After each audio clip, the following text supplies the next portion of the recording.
Assalamualaikum warahmatullahi wabarakatuh. Bismillahirrahmanirrahim. Ashhadu an la ilaha illallah wa ashhadu anna Muhammadar Rasulullah. Allahumma salli ala sayyidina Muhammad wa ala ali sayyidina Muhammad. Rabbis rahli sadri wa yassir li amri wahlul 'uqdatam min lisani yafqahu qawli. Amin. Bismillahirrahmanirrahim. Salam santunku, salam hormatku buat para sahabat-sahabatku tercinta, jamaah Uripe Allah dimanapun Anda berada, baik yang ada di dalam ataupun yang ada di luar negeri. Semoga kita senantiasa selalu di dalam petunjuk Allah Subhanahu wa Ta'ala, selalu di dalam kesadaran bahwa hidup ini bukan hidup manusia kita. Amin ya rabbal alamin. Alhamdulillahi rabbil alamin. Sebelum kita mulai, marilah kita kembangkan di dalam nyawa, di dalam jiwa, di dalam hati, di dalam roh, dan di dalam hidup kalimah thayyibah. Subhanallah walhamdulillah wa la ilaha illallah wallahu akbar wala haula wala quwwata illa billahil aliyyil azim. Alhamdulillahi rabbil alamin. Kali ini kita mengkaji dengan tema kecelakaan iman, kecelakaan akidah, kecelakaan di dalam bertuhan. Alhamdulillahi rabbil alamin. Selama ini kita menyangka sudah benar iman kita. Selama ini kita menyangka sudah benar akidah kita. Selama ini kita menyangka sudah benar agama kita. Selama ini kita menyangka sudah benar kita di dalam bertuhan. Itulah yang kita sangka-sangkakan selama ini di hati kita. Akan tetapi bila Tuhan, bila Sang Pencipta itu memang benar-benar Tuhan dan Sang Pencipta diri kita, lalu kenapa Tuhan, lalu kenapa Sang Pencipta tak hadir, tak ada, tak wujud, tak hidup, tak kuasa, dan gaib atas diri kita selama ini? Bila kita mengatakan bahwa kita sudah bertuhan, mari kita renungkan di dalam hati kita. Bila memang Tuhan, bila memang Sang Pencipta dan bila memang kita merasa sebagai makhluk yang diciptakan, kita merasa sebagai makhluk yang dibuat, kita merasakan sebagai makhluk yang digerakkan, kita merasa sebagai makhluk yang diperjalankan, kita merasa sebagai makhluk yang dihidupkan, kita merasa sebagai makhluk yang dikuasakan.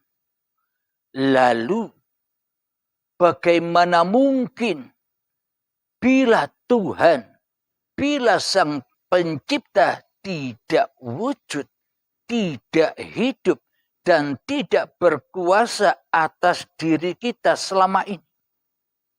Coba direnungkan, coba dihayati, coba ditafakuri. Selama ini kita menyangka-nyangka di dalam hati kita seolah-olah sudah benar kita di dalam beriman. Kita menyangka-nyangka selama ini sudah benar kita di dalam beragama. Dan kita selama ini sudah menyangka-nyangka dalam hati kita, kita sudah benar di dalam mengeterapkan nilai-nilai, aturan-aturan di dalam agama kita sendiri selama ini, seolah-olah semuanya sudah benar. Semua hanyalah seolah-olah saja. Semua hanyalah eto-eto iwai. Semuanya seolah-olah hanya bayang-bayang saja. Dan semua hanyalah ilusi dan kepalsuan saja di dalam iman, di dalam beragama, dan di dalam bertuhan di hati kita. Coba cek masing-masing hati kita, termasuk saya. Alhamdulillahirabbil alamin. Inilah yang dikatakan kecelakaan di dalam iman. Inilah yang dikatakan kecelakaan di dalam bertuhan. Inilah yang dikatakan kecelakaan di dalam berakidah dan beragama. Apapun agamanya, apapun golongannya, apapun alirannya, semua manusia, kebanyakan mayoritas demikian.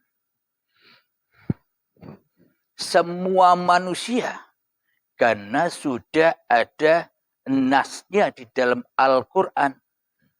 Bismillahirrahmanirrahim.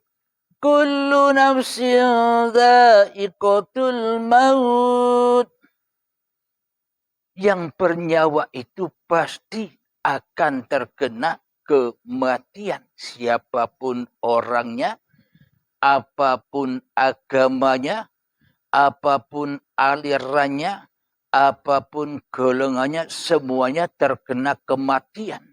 Makna kematian di sini bukan mati-matinya raga, bukan mati-matinya badan, akan tetapi matinya iman, matinya jiwa di sisi Allah. Itulah kecelakaan iman, itulah kecelakaan akidah, dan itulah kecelakaan di dalam beragama. Alhamdulillahirabbil alamin. Jadi tujuan seluruh manusia beragama, tujuan seluruh manusia masuk sebuah agama, tujuan manusia percaya kepada agama, apapun agamanya, endingnya, tujuannya, manusianya percaya di dalam hatinya bahwa dirinya ini hanyalah makhluk ciptaan Tuhan. ora dadi dewe, ora cipta dewe. Manusia tidak jadi dengan sendirinya, akan tetapi seluruh manusia ada Tuhan yang menciptakan manusianya. Inilah tujuan manusia masuk di dalam sebuah agama apapun itu. Karena pada dasarnya orang memasuki sebuah agama dan apapun agama itu tujuannya, alasannya karena manusianya sadar bahwa masih ada sang penguasa daripada dirinya sendiri. Manusianya sadar bahwa ada Tuhan yang menciptakan dirinya sendiri. Manusia sadar bahwa ada sang penguasa atas dirinya selama ini. Inilah alasan-alasan seluruh manusia memasuki sebuah agama apapun itu, golongan apapun itu, aliran apapun itu, ritual apapun itu, tujuannya hanya satu, untuk mendekat, untuk bertemu dengan Tuhan yang berkuasa atas dirinya, untuk bertemu Tuhan yang menciptakan dirinya. Itulah tujuan alasan orang-orang masuk agama. Alhamdulillahirabbil alamin.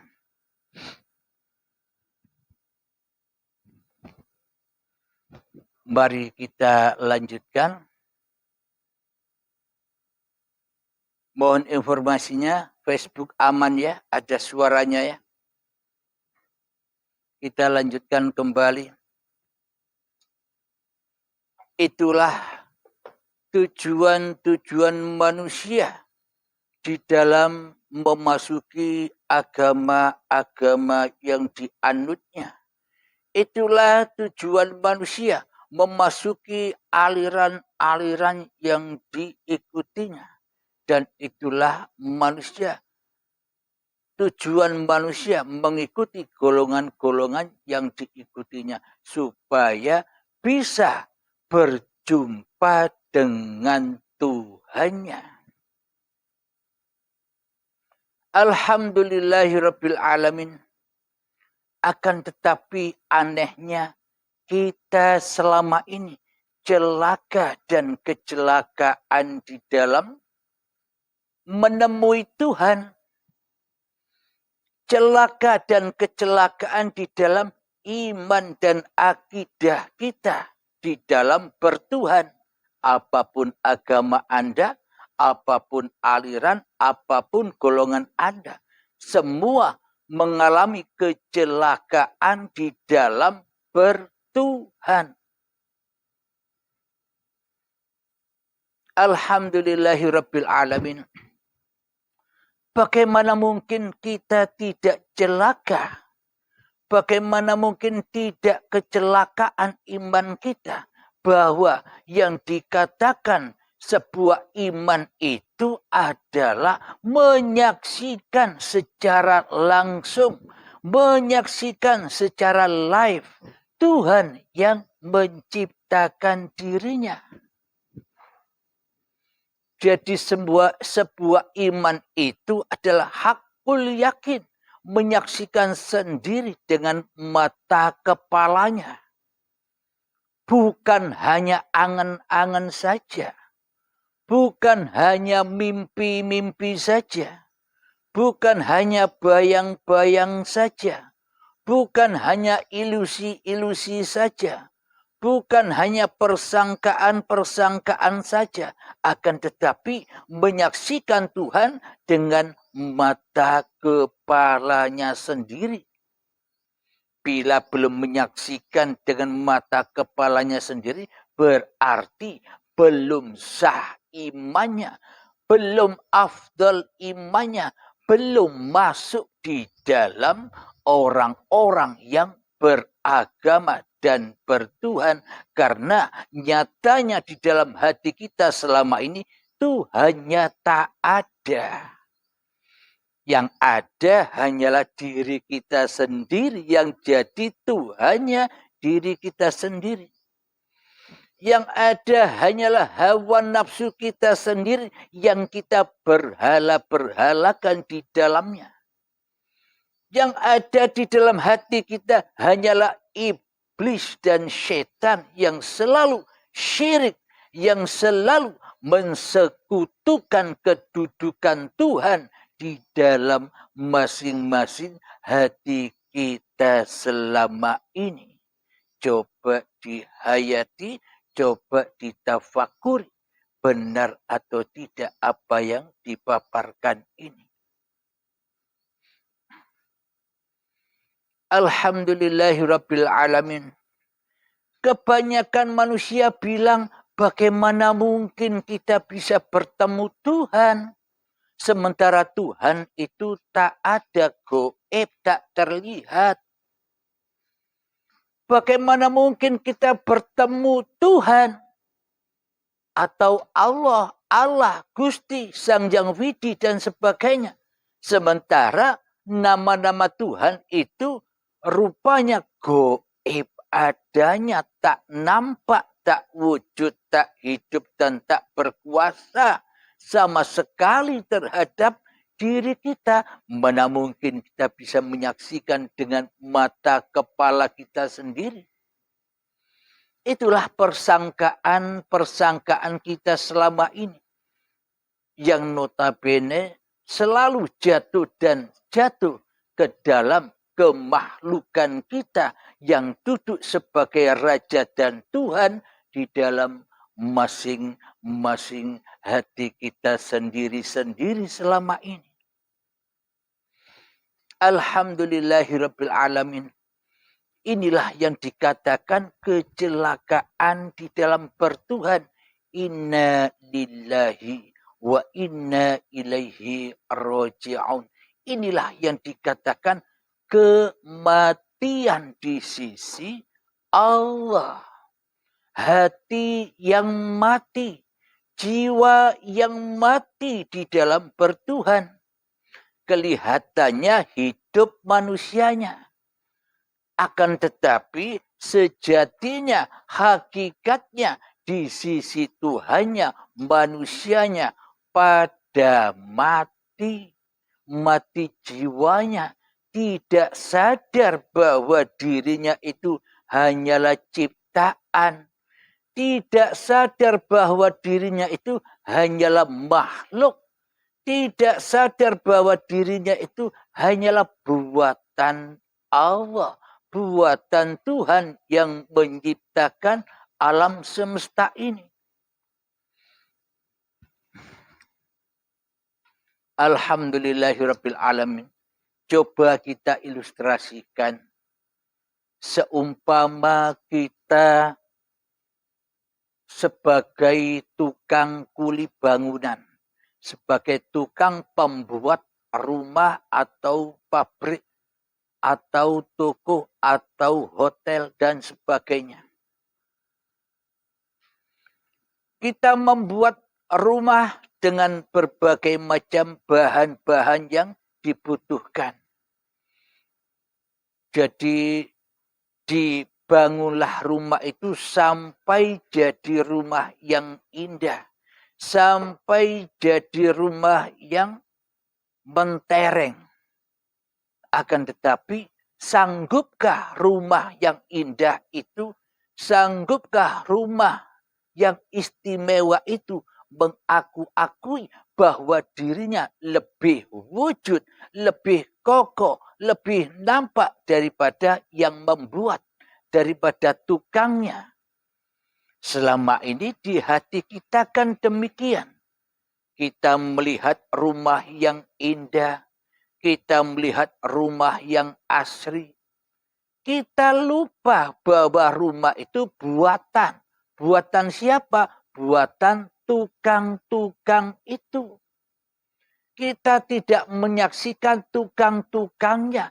Akan tetapi kita lebih cinta menyaksikan apa hasil yang diciptakan oleh tukang-tukang itu. Jadi inilah realita hati kita selama ini yang selalu condong cinta hati kita terhadap ciptaan ketimbang cinta kepada yang menciptakan.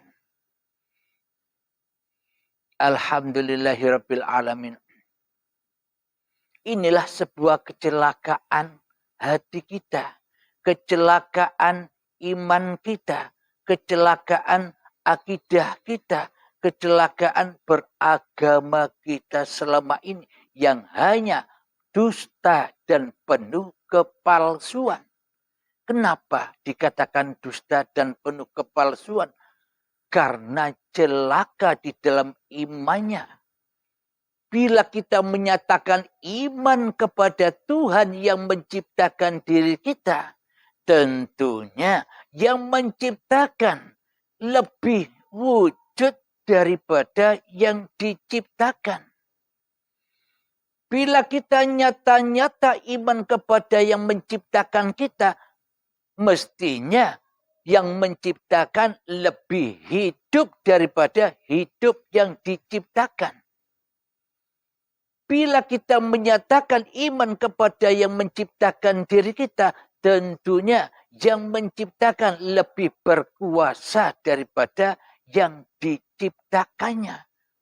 Logikanya kan demikian. Akan tetapi logika aplikasi praktek hati kita selama ini tidak demikian.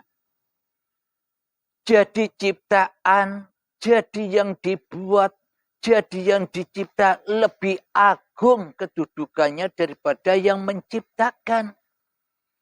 Jadi yang dicipta, jadi yang dibuat, kedudukannya lebih akbar dari akbarnya sang penciptanya. Di hati kita kan selama ini demikian adanya. Sehingga Tuhan, sehingga Allah yang menciptakan kita, kita usir, kita tiadakan di dalam hati kita. Inilah yang dimaksud kecelakaan di dalam beriman, kecelakaan di dalam bertuhan seluruh manusia. Inilah yang dikatakan alam jahiliyah, alam kebodohan, alam ketidaksadaran hamba kepada Tuhannya. Sehingga wujud dijahili sebagai wujud manusianya yang paling wujud.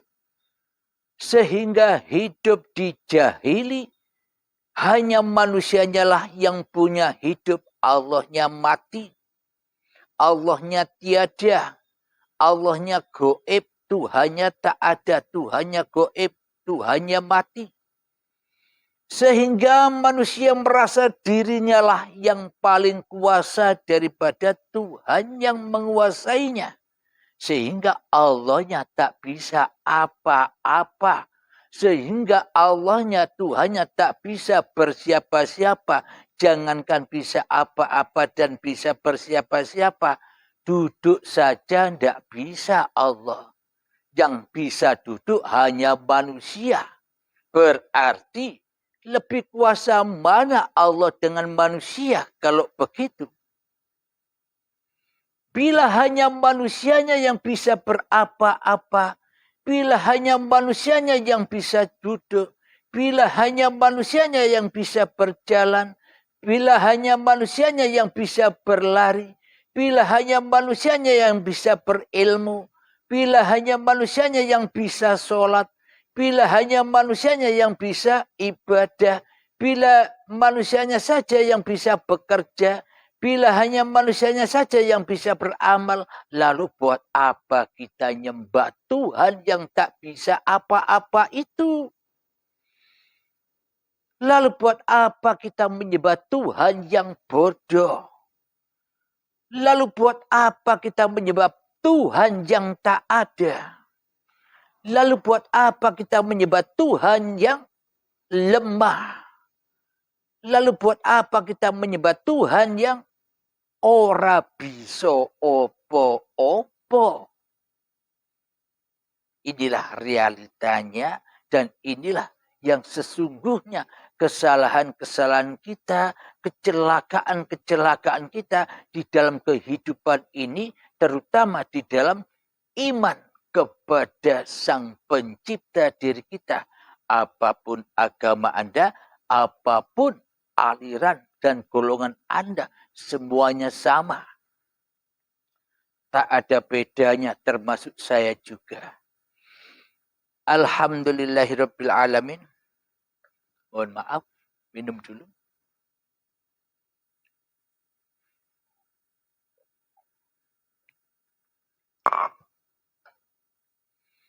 Alhamdulillahirabbil alamin. Inilah kecelakaan-kecelakaan hati kita. Inilah kezaliman-kezaliman hati kita. Inilah kejahilian hati kita yang sok jadi Tuhan.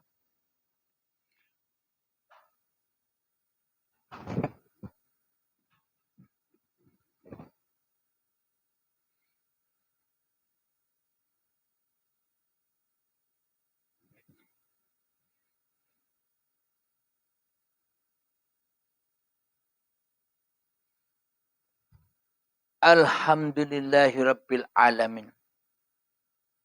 Inilah kesalahan, kezaliman, kejahiliaan kita selama ini yang tidak pernah sedikit pun kita sadari selama ini di hati kita. Karena kita sudah terlena dengan bisikan-bisikan setan yang terkutuk. Kita terlena dengan bisikan-bisikan hawa nafsu kita sendiri yang selalu mentiadakan Tuhan di hati kita. Katanya bertuhan, tapi kok tidak ada Tuhannya. Katanya dikuasai Tuhan, kok tak kuasa Tuhan atas diri kita. Katanya dihidupi Tuhan, kok malah kita yang merasa hidup Tuhannya mati. Inilah kecelakaan-kecelakaan yang selama ini tidak pernah kita sadari. Alhamdulillahirabbil alamin. Jadi di sini di dalam paparan uripi Allah ini hanyalah membangun jiwa. Bangunlah jiwanya, bangunlah badannya untuk Indonesia Raya. Jadi yang dikedepankan, yang diutamakan, yang difokus bangun jiwanya. Babakan badannya menyusul, babakan syariatnya menyusul, meskipun beda-beda syariatnya, tapi bila imannya sama tak ada masalah. Tapi meskipun beda-beda syariatnya, imannya beda-beda, salah dalam bertuhan, ya semuanya hancur.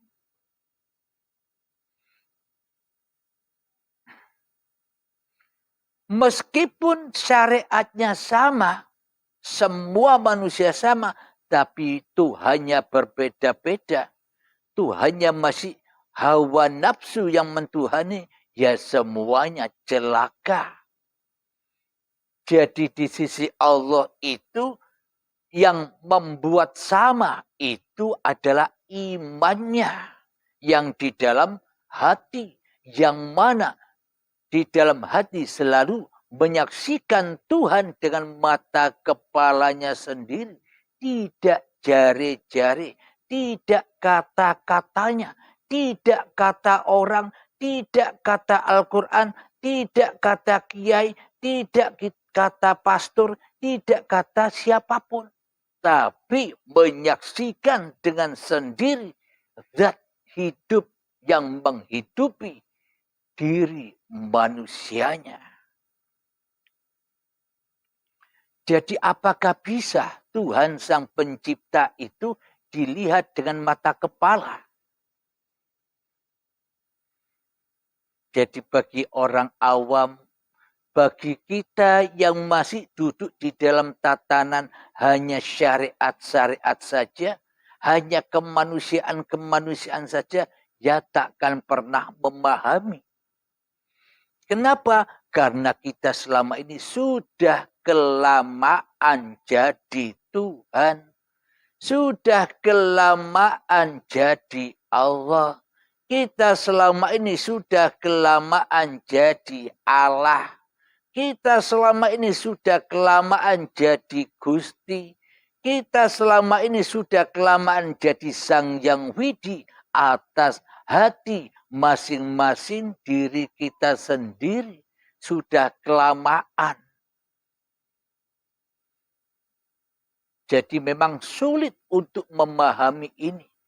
Sesulit rambut dibelah 7 dan tajamnya 1000 pedang. Tak satu pun manusia bisa melewatinya. Tak satu pun manusia bisa mengenal Tuhannya. Kalau tidak mati dulu. Jadi endingnya manusia bisa bertemu Tuhannya dengan langsung, dengan mata kepalanya. Syaratnya ya harus mati dulu. Harus ketemu dengan kiamatnya dulu. Baru bisa menyaksikan Sang Pencipta dengan mata kepalanya. Kenapa? Ketika sudah mati kemanusiaannya, ketika sudah goib kemanusiaannya, ketika sudah tiada kemanusiaannya, ketika manusianya sudah mengikuti baiat, yakni mati sebelum mati, maka manusianya akan menyadari setelah kiamatnya di dalam baiatnya, maka bangkitlah kesadarannya. Selama kita belum berbaiat, maka selamanya masih angen-angen wae. Masih disiksa dan disiksa dengan kemakrifatan kita sendiri. Disiksa dan disiksa dengan menjaga-jaga makrifat kita sendiri. Disiksa dan disiksa dengan menjaga syariat-syariat manusia kita sendiri. Karena kita selama ini disiksa. Kenapa? Karena kita yang mentuhani di dalamnya. Alhamdulillahirabbil alamin. Itulah tanda-tanda hati yang celaka. Kecelakaan hati kita yang tanpa kita sadari selama ini. Bagaimana caranya agar hati kita tidak celaka? Bila tiba saat, nah bila tiba saatnya kita datang kepada Sang Pencipta, yakni lewat belajar dan belajar tanpa kenal lelah, tanpa kenal capek, mengikuti paparan-paparan diuripi Allah dengan rela dan ridho mengikutinya. Insya Allah suatu ketika Anda akan dipilih oleh Allah, dipahamkan oleh Allah dengan sepaham-pahamnya. Dihidayai oleh Allah menuju pada baiat di ujung pemaparan uripe Allah ini. Jadi ujung-ujungnya, pusat-pusatnya, ending-endingnya pemaparan di uripe Allah itu ya mati. Ketemu dengan baiat. Ketemu dengan kiamatnya. Kalau tidak baiat, tidak kiamat, ya semuanya masih angen-angen saja. Alhamdulillahirabbil alamin. Jadi memang syarat ketemu Tuhan itu ya kita harus mati dulu. Kita harus tak wujud dulu. Kita harus tak hidup dulu. Kita harus tak kuasa dulu baru ketemu Tuhan. Namun bila kita yang jadi Tuhannya selama ini, bagaimana mungkin kita bisa bertemu Tuhan yang kita selama ini kita singkirkan dari hati kita. Tuhan yang tidak kita hadirkan di dalam hati kita. Tuhan yang tidak kita anggap sebagai Tuhan yang mentuhani diri kita selama ini. Yakni ditiadakan, digoibkan. Bagaimana mungkin kita bisa dikatakan bertuhan? Wong sejatinya kita selama ini masih ateis. Tidak ada Tuhan di dalam hatinya. Agama apapun Anda, aliran apapun Anda, golongan apapun Anda, bila di dalam hati kita tak ada Tuhan, selain Tuhan hawa nafsu kita sendiri, selamanya ya belum dikatakan beragama dan bertuhan. Bagaimana kita dikatakan bertuhan? Di dalam hati kita tak ada Tuhan, yang ada hanyalah diri kita sendiri. Inilah Fir'aun yang nyata.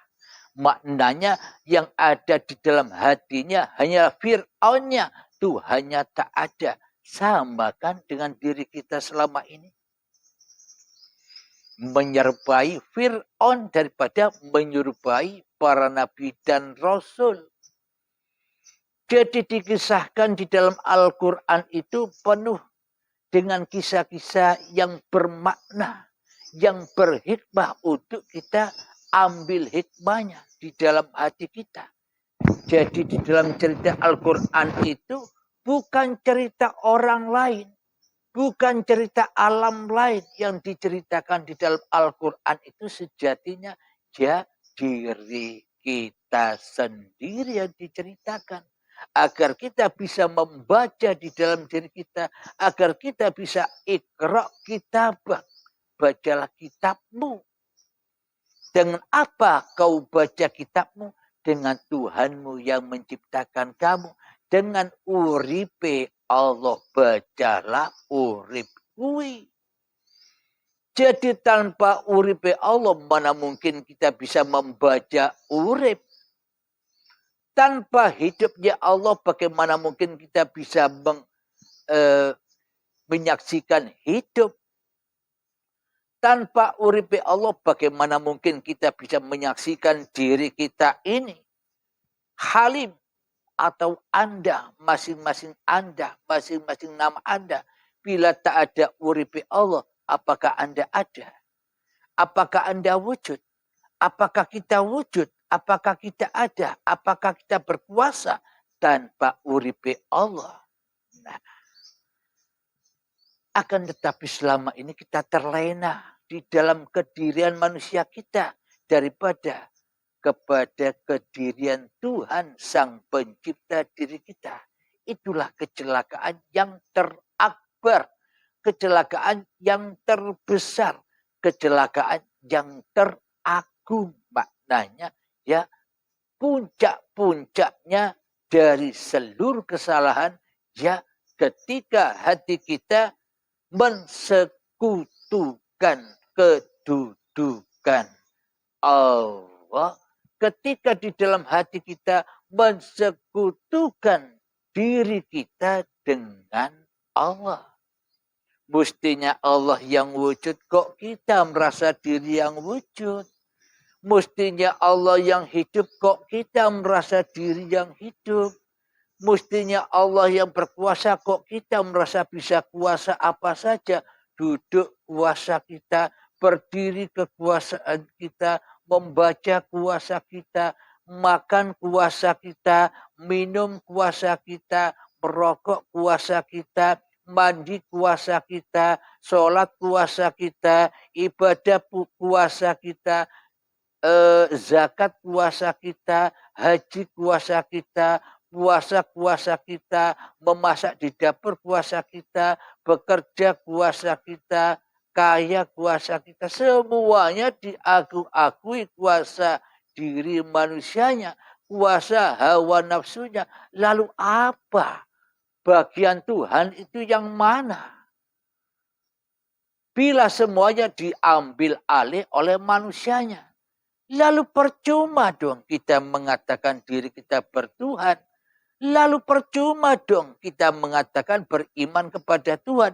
Wong sejatinya yang jadi Tuhan selama ini diri kita sendiri di hati kita. Inilah realita selama ini kita tergelincir dan celaka di dalam beriman dan beragama, bertuhan kepada yang menciptakan diri kita. Alhamdulillahirabbil alamin. Jadi kapan kita bisa menyaksikan Sang Pencipta dengan mata kepala kita sendiri? Kita bisa menyaksikan Tuhan dengan mata kepala kita sendiri ketika kita sudah taubat dari menjadi Tuhan di hati kita. Ketika kita sudah taubat dari menjadi yang paling wujud di hati kita. Ketika kita sudah taubat di hati kita dari yang paling hidup di hati kita. Ketika kita bertaubat di hati kita dari yang paling berkuasa di hati kita.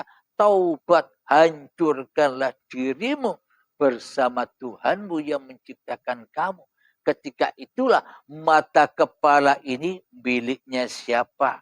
Mata kepala ini buatan siapa? Jadi yang menyaksikan Allah ya zatnya sendiri. Kemanapun kau hadapkan wajahmu, disitulah aku, kata Allah. Kemanapun kau tolehkan wajahmu, disitulah aku. Kenapa? Karena yang bisa menoleh, karena yang bisa mengerahkan pandangan mata, ya uripe Allah dewe. Bukan manusianya. Mata kepala Allah dewe yang membuat, yang menciptakan. Bukan buatan manusianya. Jadi, kapan kita bisa menyaksikan langsung live Tuhan yang menciptakan diri kita? Ketika kita sudah tidak ada lagi. Ketika kita sudah goib ke alam, keabadian manusianya, yakni tak ada. Ke alam keabadian manusianya, yakni tak hidup. Ke alam, kembali ke alam keabadian manusianya yang tak kuasa apa-apa. Jadi bila manusia sudah menemukan titik ketiadaannya, bila manusianya sudah menemukan titik kegoibannya, kelemahannya, kematiannya, maka nyatalah zatnya sendiri.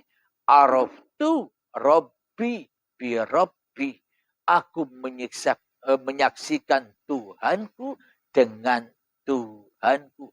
Tanpa Tuhanku, aku takkan pernah bisa menyaksikan aku. Maknanya manusianya bisa menyaksikan Tuhan? Tidak, sobat. Jadi maknanya manusianya bisa menyaksikan Tuhan itu adalah ketika manusianya sudah bisa menyaksikan hakikat diri manusianya sendiri yang goib. Ketika manusianya bisa menyaksikan Tuhan, manusianya ketika sudah kembali kepada kesaksian manusianya yang tak ada, yang tak hidup, yang mati, dan sebagainya.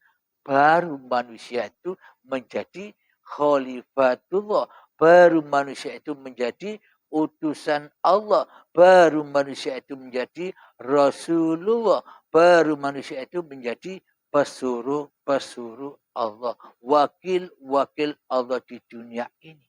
Ketika manusianya sudah tak jadi Tuhan lagi. Alhamdulillahirabbil alamin. Mohon maaf.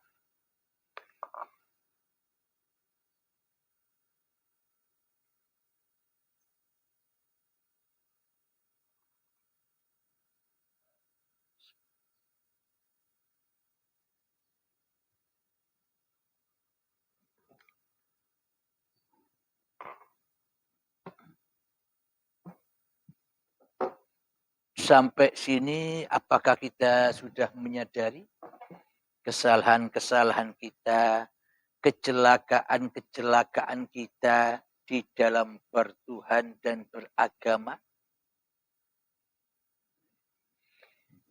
Jadi sampai kapanpun syariat seluruh manusia tak akan pernah sama dengan syariat nabi-nabinya. Orang Nasrani, orang Kristen pun tidak sama syariatnya dengan Isa, dengan Nabi Isa. Orang Islam pun syariat-syariatnya tidak ada yang sama-sama sekali dengan syariatnya Nabi Muhammad Sallallahu Alaihi Wasallam. Jadi apa yang membedakan kok tidak sama syariatnya? Meskipun kelihatannya sama, sholatnya sama, ibadahnya sama,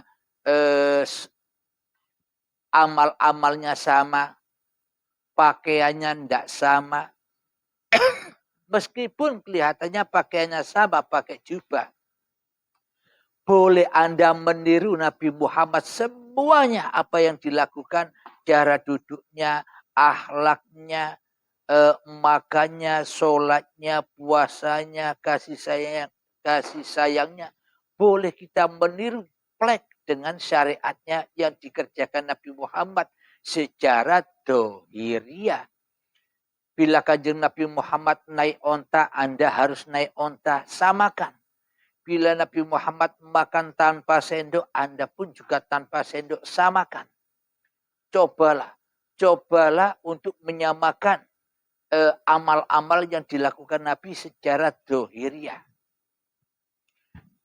Saya beritahu ya, meskipun plek sama, apapun yang digerakkan Nabi Muhammad dengan gerakan Anda sama, yang dipakai oleh kanjeng Nabi Muhammad dan yang dipakai oleh diri Anda sama.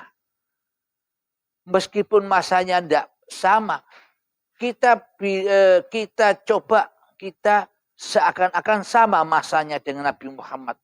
Waktu itu kita jadi sahabatnya sama. Maknanya ketika kita hidup di masa kanjeng Nabi Muhammad, katakanlah sama laku syariat kita sama dengan kanjeng Nabi Muhammad. Sama persis. Tak ada yang tidak sama. Tapi hakikatnya syariatnya beda dengan diri kita. Meskipun plek, meskipun persis apa yang dilakukan Nabi Muhammad, sama-sama sholatnya, sama gerak-geriknya, sama-sama ibadahnya, sama lakunya, sholat malam sama lakunya semua. Tapi secara syariatnya sama, tapi hakikatnya jauh berbeda. Ibaratkan langit dan bumi. Apa yang membedakan? Apa syariatnya yang membedakan? Bukan, yang membedakan imannya. Karena selama ini iman kita kecelakaan. Iman kita jatuh ke lembah hawa nafsu kita. Itu yang membedakan. Jauh beda seperti langit dan bumi. Meskipun kelihatannya sama. Puasanya sama, tidak ada bedanya. Zakatnya sama, tidak ada bedanya. Ngomongnya sama, akhlaknya sama, tidak ada bedanya. Tapi hakikatnya sangat jauh berbeda. Apa imannya Nabi Muhammad? Muhammad, bukan kamu yang melempar itu, tapi aku yang melempar. Itu maknanya kalau dikembangkan, dikiaskan ke dalam seluruh kegiatan Nabi Muhammad. Muhammad, bukan kamu yang pakai jubah. Muhammad, bukan kamu yang naik onta. Muhammad, bukan kamu yang bisa makan. Muhammad, bukan kamu yang bisa sholat. Muhammad, bukan kamu yang bisa bekerja. Muhammad, bukan kamu yang bisa duduk. Muhammad, bukan kamu yang bisa ngobrol-ngobrol kalam-kalam. Muhammad, bukan kamu yang bisa berapa-apa. Tapi akulah yang berkuasa atas semua apa-apamu dan semua siapa-siapamu di dalam hatimu. Inilah yang membedakan antara Nabi Muhammad dan diri kita selama ini. Kebanyakan kita mementingkan syariatnya kebanyakan kita mementingkan laku-laku dohiriahnya daripada laku hatinya. Itu yang membedakan. Alhamdulillahirabbil alamin. Bagaimana supaya beda syariatnya Nabi Muhammad dengan syariat seluruh manusia? Karena Nabi Muhammad innama bu'istu liutammima makarimal akhlak. Kanjeng Nabi Muhammad diciptakan hanyalah untuk menyempurnakan akhlak-akhlaknya manusia yang bejat. Akhlak-akhlak manusia yang kecelakaan hatinya di dalam beriman. Yang mana manusia nyembah hawa nafsune dewe-dewe. Untuk itulah Nabi Muhammad diutus oleh Allah untuk menyempurnakan hati-hati manusia dari nyembah dewe, awake dewe, dari nyembah hawa nafsunya, dari nyembah setan dan iblis di hatinya.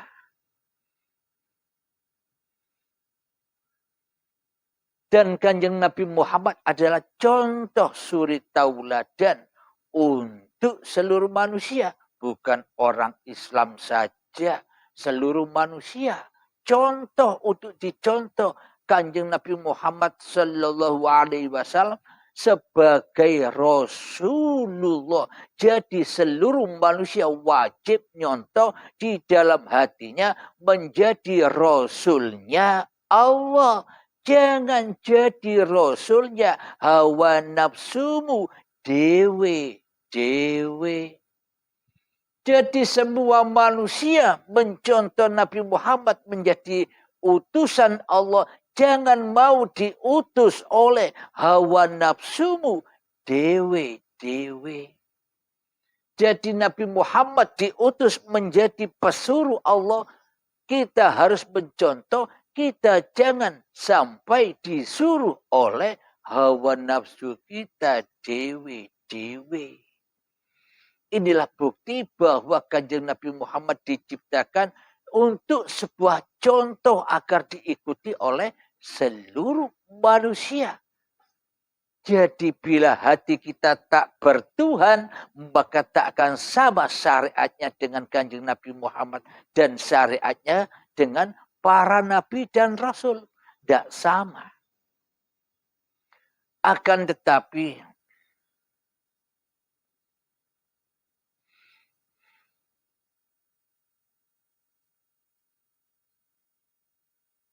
sebentar sambil menunggu yang di Facebook. Sinyalnya mungkin kurang bagus.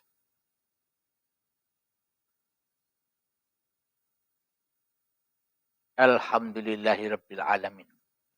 Jadi bagaimana caranya menyatukan, menyamakan syariat-syariat yang dikerjakan oleh Kanjeng Nabi Muhammad dan syariat-syariat seluruh manusia, apapun agamanya, apapun golongannya, apapun alirannya, bagaimana supaya sama, imannya supaya sama, akidah di dalam hatinya supaya sama.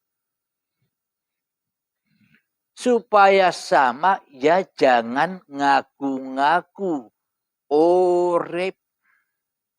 Supaya sama, ya jangan ngaku-ngaku jadi Tuhan di dalam masing-masing hati kita. Bagaimana supaya syariat kita meskipun agama apapun, agama apa saja, golongan apa saja, aliran apa saja, bila ingin sama dengan contohnya, ya agama apapun, kita sudah tak jadi Tuhan lagi di hati kita, melainkan dituhani hanya oleh Sang Pencipta, hanya oleh yang menghidupi seluruh manusia. Meskipun tidak sama lakunya, meskipun tidak sama masanya, tapi sama di dalam keyakinan, sama di dalam berimannya, sama di dalam bertuhannya, maka semua syariatnya sama-sama lillahi ta'ala, bukan li nafsi lagi. Contoh, Meskipun Nabi Muhammad ada sekarang ini, Nabi Muhammad sekarang lagi apa? Lagi duduk di Mekah atau di Madinah. Nabi Muhammad sekarang lagi duduk. Saya di Medan lagi berdiri. Secara syariatnya beda. Nabi Muhammad di Madinah sana lagi duduk sekarang. Saya di Medan sekarang lagi berdiri. Seumpama Nabi Muhammad di Madinah sana berdiri atau naik onta. Saya di Medan duduk begini. Kalau melihat syariatnya ya beda. Nabi Muhammad di sana naik onta atau berdiri saat ini. Tapi di Medan saya saat ini duduk. Syariatnya kan tidak sama.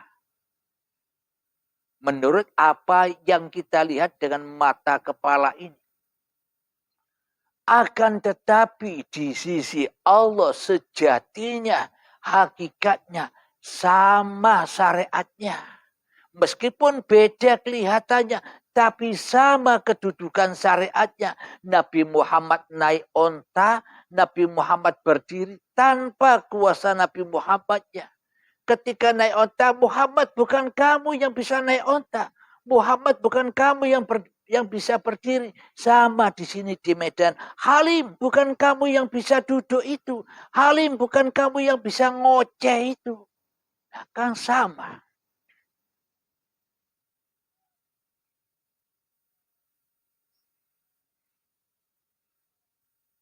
Jadi hakikatnya sama kedudukannya di sisi Allah.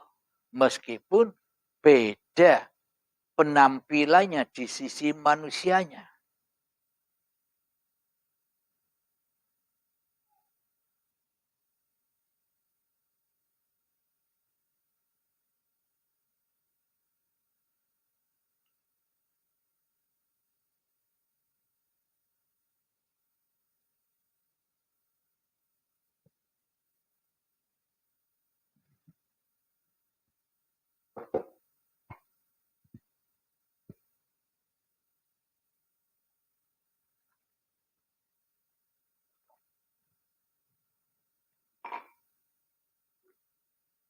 Alhamdulillahirabbil alamin. Jadi meskipun beda syariat-syariatnya, ada yang ke gereja, ada yang ke masjid, ada yang ke wihara, ada yang ke hutan, ada yang menghadap matahari, ada yang menghadap laut dan sebagainya. Beda-beda syariatnya. Tapi Tuhannya pun juga beda-beda. Ya sama wae. Karena Tuhannya yang ada di dalam hati kita selama ini, agama ini, Tuhannya dirinya sendiri, hawa nafsunya sendiri. Tuhan itu, Tuhannya hawa nafsunya sendiri. Golongan itu, Tuhannya hawa nafsunya sendiri. Ya beda-beda. Karena Tuhannya beda-beda. Tidak sama. Ya beda syariatnya, ya beda cara bertuhannya, ya masih celaka. Akan tetapi meskipun zaman Kanjeng Nabi Muhammad dan zaman modern ini tidak sama secara syariatnya. Beda masa, beda zaman, beda penampilan, beda gerakan, beda kendaraan, beda makannya, beda cara kehidupannya zaman dulu dan sekarang. Akan tetapi kita bisa menyamakan kedudukan syariatnya Kanjeng Nabi Muhammad dengan syariat diri kita dengan apa? Dengan iman. Dengan iman yang tidak celaka. Dengan iman dan akidah yang benar di dalam bertuhan. Jadi meskipun Kanjeng Nabi Muhammad sudah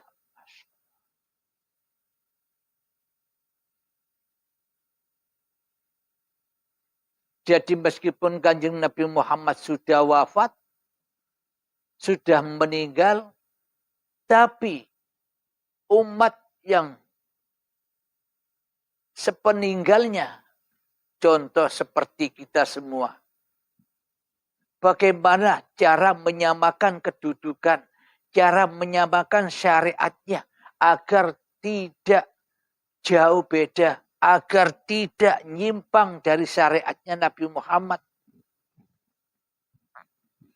Bagaimanakah cara menyamakan antara syariatnya Kanjeng Nabi Muhammad dulu meskipun beda masa dengan sekarang, dengan masa kita.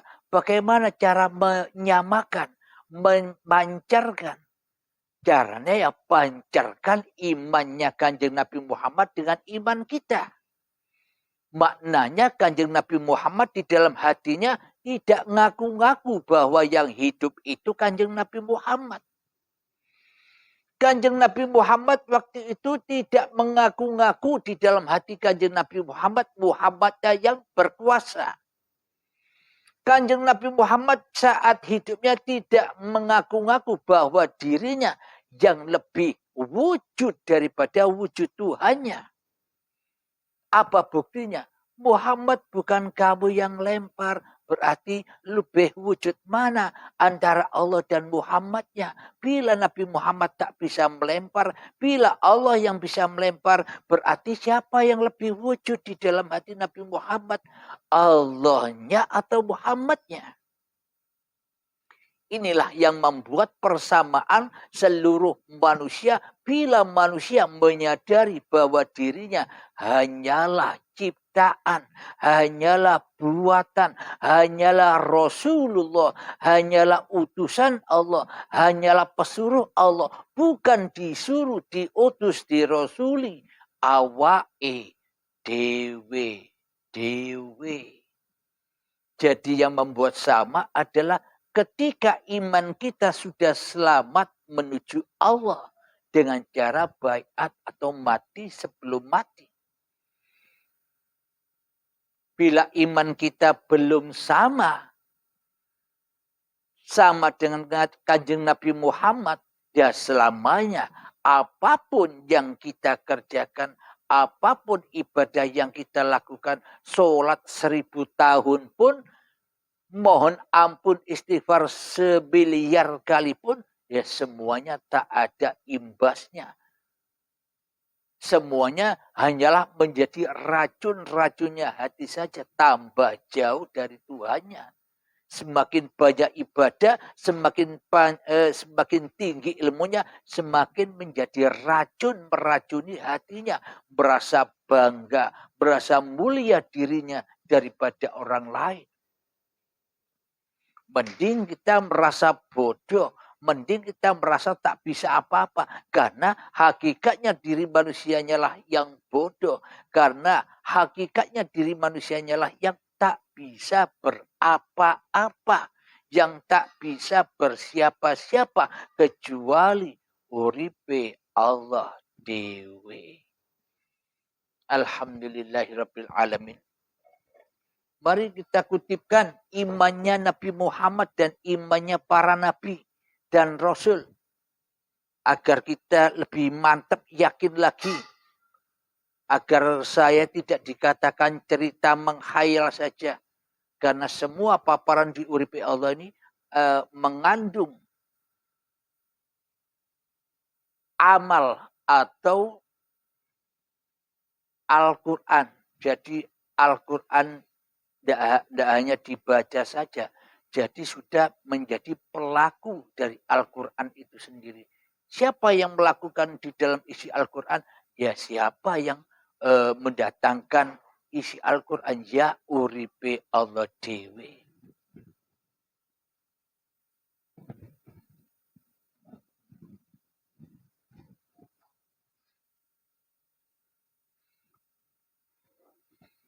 Alhamdulillahirabbil alamin. Kita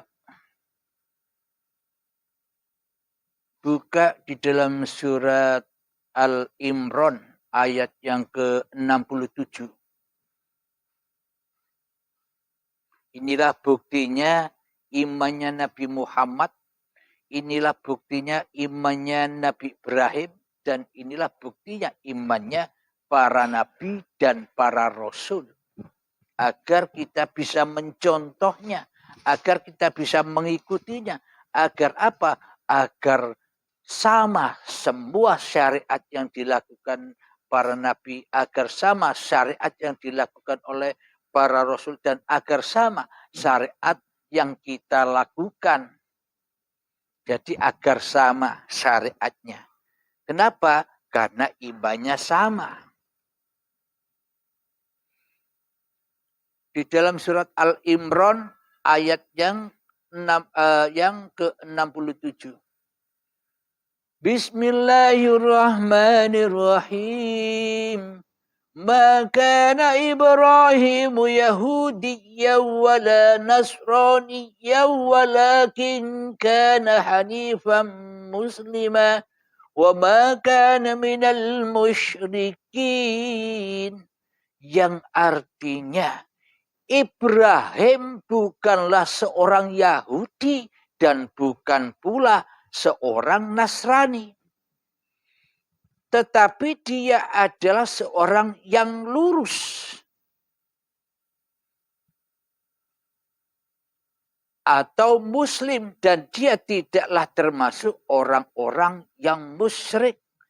Jadi Ibrahim itu bukanlah seorang Yahudi dan bukan pula seorang Nasrani. Tapi dia adalah seorang yang lurus. Apanya yang lurus? Imannya. Apanya yang lurus? Uripe Allahnya. Bukan uripe Ibrahimnya. Bukan uripe Nabi Muhammadnya. Tapi uripe Allah. Itulah tongkat yang lurus itu. Atau Muslim. Dan dia tidaklah termasuk orang-orang yang musyrik. Hatinya tidak musyrik, hatinya tidak syirik, hatinya tidak mensekutukan uripe Allah dengan urip manungsane. Inilah iman yang benar, imannya para nabi dan imannya para rasul, serta imannya para aulia Allah, kekasih Allah. Karena sesungguhnya semua manusia itu ya kekasihnya Allah. Seluruh manusia itu kekasihnya Allah. Tapi kebanyakan manusia tidak sadar bahwa dirinya kekasih Allah. Manusia lebih cinta menjadi kekasih hawa nafsune dewe-dewe daripada menjadi kekasih Allah. Karena kita tidak sadar, karena kita tak bertuhan selama ini, yang tidak sadar bahwa kita ini kekasihnya Allah. Manusia sama-sama tidak sadar bahwa dirinya itu kekasih Allah. Manusia sama-sama tidak sadar bahwa dirinya itu waliullah. Dihidupi Allah, dikuasai Allah, diciptakan Allah, dibuat Allah, didudukkan Allah, diberdirikan Allah, dimakankan Allah, diminumkan Allah, disolatkan Allah, diibadahkan Allah. Manusianya pada tidak sadar. Karena manusianya jadi Tuhan dewe-dewe. Apakah kita tidak belenger jadi pangeran terus? Apakah kita tidak jemu jadi Tuhan terus menerus sejak akil balik hingga setua ini? Capek dong.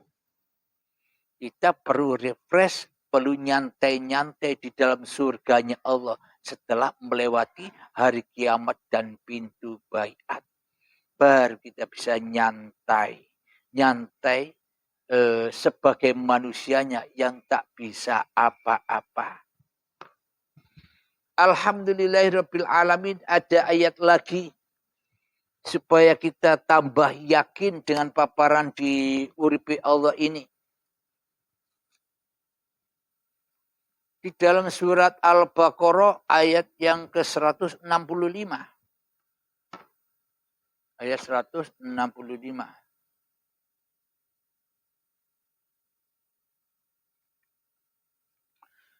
Bismillahirrahmanirrahim. Wa minan nasi may yattakhidhu min dunillahi andadan yuhibbunahum ka hubbillah.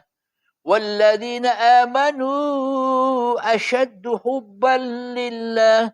Walau yara alladhina zalamu idh yarawna al-'adhab annal quwwata lillahi jami'a wa anna Allaha syadidul azab.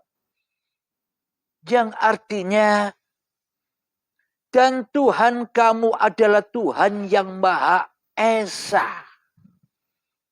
Nah, coba di dalam hati kita yang Esa, di dalam hati kita siapa? Kan hawa nafsu kita sendiri. Yang tauhid di dalam hati kita kan hawa nafsu kita sendiri. Kita mentauhidkan hawa nafsu kita sendiri selama ini daripada mentauhidkan Tuhan yang menciptakan kita. Kita lebih cinta mengesahkan diri kita sendiri daripada mengesahkan Tuhan yang menciptakan kita.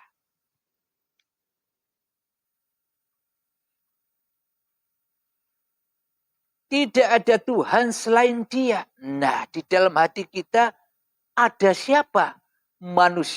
Manusianya kah atau Tuhan yang menciptakan manusia? Yang Maha Pengasih lagi Maha Penyayang. Subhanallah. Inilah bukti-bukti apa yang dipaparkan di dalam uripi Allah ini semuanya ada dasar-dasarnya, tidak ngarang sendiri sesuai apa yang dibawa oleh para nabi dan para rasul. Di paparan uripi Allah ini bukan aliran apa-apa, maknanya agama. Inna dina indallahil Islam. Sesungguhnya agama di sisi Allah itu adalah selamat, jalan yang lurus. Yakni lurusnya hati kepada yang menciptakan. Jadi manusianya sudah tidak jadi Tuhan lagi. Itulah jalan yang lurus. Itulah cara bertuhannya. Itulah cara berimannya para nabi dan para rasul. Jadi bila tak ada Tuhan di hati kita kecuali diri kita sendiri, ya berarti kita belum bertuhan. Kita masih kafir, kita masih ateis. Kita bisa menilai diri kita sendiri. Kita ini kafir, ateis, apa sudah Islam. Kita yang bisa menilai. Kita tidak boleh menilai orang lain. Kita harus menilai diri kita sendiri. Kita sibuk menyibukkan diri kita sendiri. Yakni ku anfusakum, selamatkanlah dirimu dahulu, wa ahlikum naro, dan selamatlah keluarga-keluarga dan handai tolanmu. Alhamdulillahirabbil alamin. Ada ayat lagi yang terakhir.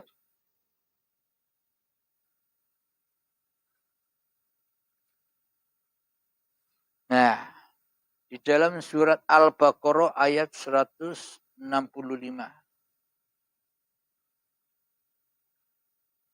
Ini yang sangat jelas ini. Mari kita simak bersama 165.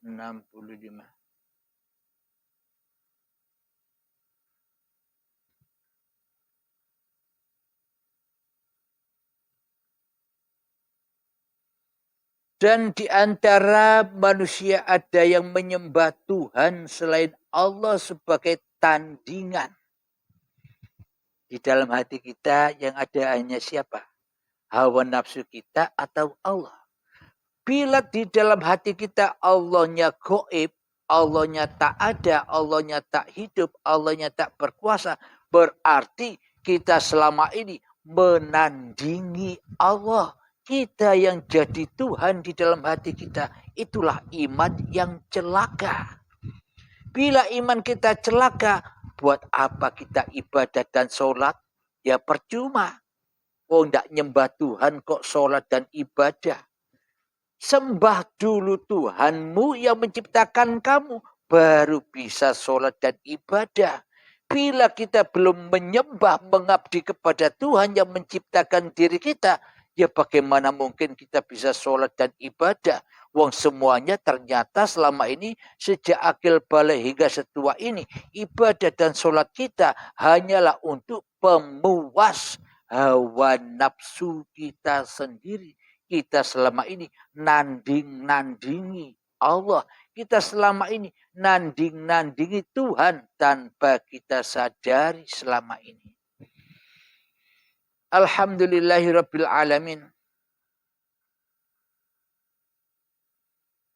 Yang mereka cinta, yang mereka cintai seperti mencintai Allah. Dan di antara manusia ada orang yang menyembah Tuhan selain Allah sebagai tandingan.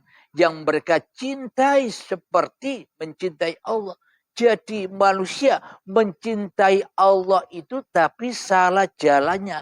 Manusianya yang paling dicintai di dalam hatinya daripada Tuhannya. Itulah yang dikatakan tersesat jalannya. Adapun orang-orang yang beriman sangat besar cintanya kepada Allah. Jadi iman itu cinta kepada Allah. Maknanya yang ada, yang hidup, yang wujud, yang berkuasa hanyalah Allah. Seperti imannya Nabi Ibrahim dan Nabi Muhammad. Itulah orang-orang yang cinta kepada Tuhannya daripada dirinya sendiri. Itulah iman yang benar.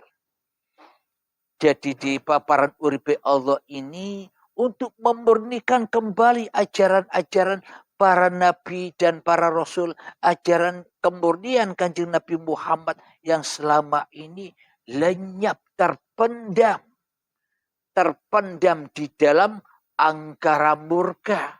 Jadi di dalam paparan uripe Allah ini kita menggali dan menggali lagi harta karun, harta iman yang sudah lama terpendam di hati kita.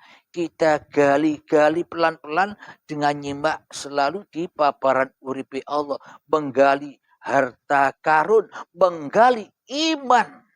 Untuk apa? Untuk dibawa kembali pulang kepada Allah. Inna lillahi wa inna ilaihi roji'un. Itulah perlunya menggali harta karun iman ini supaya menjadi husnul khotimah.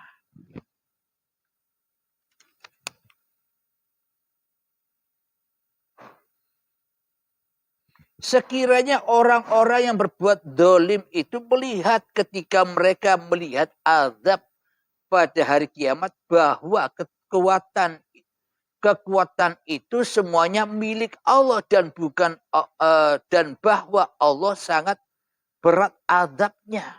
Niscaya mereka menyesal bila kita sudah kedatangan ajal menjemput, kedahuluan Baiatul Akbar, ya kita menyesal.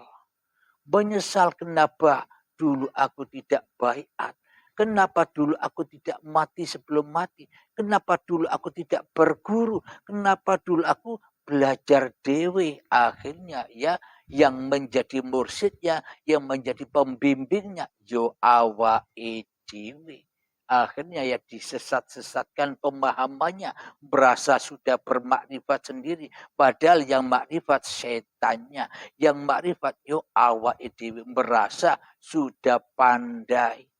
Jadi tidak usah guru, tidak pakai guru, belajar dewe. Akhirnya setan yang membimbingnya, yang mendidiknya. Supaya sesat dan sesat makrifatnya kepada Tuhannya. Alhamdulillahirabbil alamin. Semoga saya pribadi dan semoga kita semua para penyimak uripe Allah, para jamaah uripe Allah, semoga kita tetap di dalam kesadaran, tetap di dalam keselamatan Allah Subhanahu wa taala, tetap di jalan yang lurus. Amin amin ya rabbal alamin. Sebelum kita akhiri kajian di pagi yang indah ini, marilah kita gemakan sholawat zalimin daf'ul bala agar kita terjaga dari zalim-zalimnya hawa nafsu kita sendiri, agar tak jadi Tuhan lagi. Masa tidak capek jadi Tuhan terus, disiksa terus.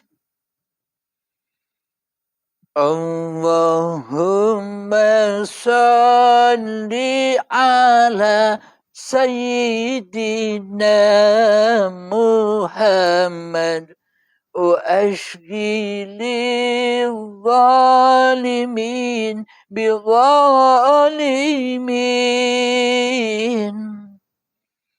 Allahumma salli ala Sayyidina Muhammad wa ashghili zalimin bi zalimin wa akhrijna min bainihim salimin wa ala alihi wa sahbihi ajma'in. Bismillahirrahmanirrahim. Alhamdulillahi rabbil alamin. Allahumma salli ala Sayyidina Muhammad wa ala ali Sayyidina Muhammad. Allahumma ya qadiyal hajat. Allahumma ya mujibad da'awat. Allahumma ya rafi'ad darajat. Allahumma ya muhillal muskilat. Allahumma ya syafi'al amrat. Allahumma ya kafiyal muhimmat. Allahumma ya dafi'al bariyat. Allahumma khtim lana bil iman. Allahumma khtim lana bil Islam. Bagi sahabat-sahabatku yang sekarang lagi tidak enak badan, lagi sakit, atau yang kena wabah penyakit corona, semoga diangkat penyakitnya, semoga disembuhkan penyakitnya. Bagi sahabat-sahabat yang kekurangan rezeki atau terkendala dengan rezeki, semoga Allah segera mengadakan rezeki-rezeki itu. Semoga Allah mengadakan semua apapun yang kita butuhkan, karena kita sesungguhnya hamba Allah. Pasti kita dicukupi oleh Allah bila kita menjadi hambanya. Akan tetapi bila kita tak menjadi hamba Allah, pasti tersesat dan pasti miskin hati kita. Amin ya rabbal alamin. Semoga kita semua termasuk di dalam orang-orang yang beruntung. Amin ya rabbal alamin. Rabbana atina fid dunya hasanah wa fil akhirati hasanah wa qina adzabannar. Wa sallallahu ala sayyidina Muhammad wa ala alihi wa sahbihi wasallam. Walhamdulillahi rabbil alamin. Assalamualaikum warahmatullahi wabarakatuh.